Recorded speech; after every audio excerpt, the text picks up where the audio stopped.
Now, in a few videos I have discussed the abandoned railway line that runs from just east of Farringdon to Moorgate, alongside the Underground line. In a recent video on the Barbican, although I suspect that by the time this goes out it will be more like 2 months since I published that one, I mentioned that I didn't know exactly what was going to happen to them. Well, I have since found out. A few people in the comments section gave me the answer, so give yourselves a big round of applause if you were one of those people. And if you weren't, give yourself a round of applause anyway. You've earned it, champ. I did a little research into the subject, and this is what I found. They are to be converted into sidings for stabling Circle and Hammersmith and City Line trains. We say stabling because even after 200 years we still refer to trains as if they are horse-drawn carriages. The track was originally part of the so-called City Widened lines, a set of tracks built by the Metropolitan Railway to double the capacity of their line and to allow other railway companies to take advantage of a very convenient route across central London.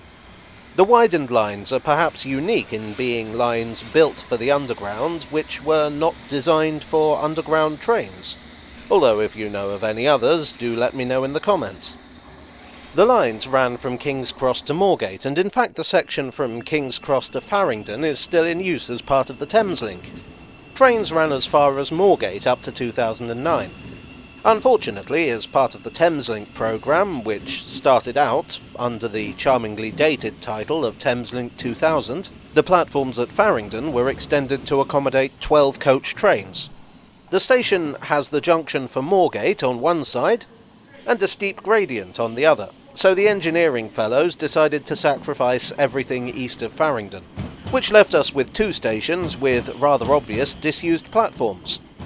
And these weren't tucked away out of sight, they were right there. I thought it would be fun to use them to display historic rolling stock from the London Transport Museum, but then I would. What's actually happening is, as I say, that the lines are being converted into sidings. Work on this began in the late 2010s in the hope of having it completed by late 2020. But then there was that whole pandemic thing and a general slowing down of transport projects in its wake. There are 2 purposes to these sidings. 1, trains can be kept there overnight, so at the start of the day there will be either 8 or 12, I've seen 2 different figures, 8 or 12 trains right there in the middle of the city, ready to go. Now I come to think of it, the Metropolitan line trains are 1 coach longer than the Circle and Hammersmith and City trains. So perhaps the 8 trains, 12 trains confusion depends on which line's trains are being stored there. I could check this, but what do I look like, a person who Googles things? The other purpose is that in the event of a train developing a fault needing to be terminated or otherwise taken out of service, it can be run into these sidings. A problem with the subsurface lines of the Underground, which is the District, Circle, Metropolitan and Hammersmith and City lines, is that they all share track. Problems on one line can impact all of them. Therefore, TfL likes to take every opportunity they can to add places where trains can be taken off the main line. That's why the Circle line now runs from Edgware Road to Hammersmith instead of in, a circle. That's also why there's a terminating platform at Tower Hill.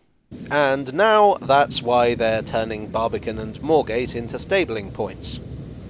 So that is what is happening to those disused platforms. I quite like them in their disused state, because I just like the fact that you have these busy stations in the heart of the city that have abandoned bits. But I suppose these plans are ultimately for the best. I still like my idea to make them into museums, though. Well, I hope you enjoyed this reused tale from the tube. If you did, please do leave a like and consider subscribing for more. I would like to thank my donors on Ko-fi and Patreon, as well as here on YouTube, for your support. You are the siding to my faulty train. And I'll see you all again very soon. Cheerio.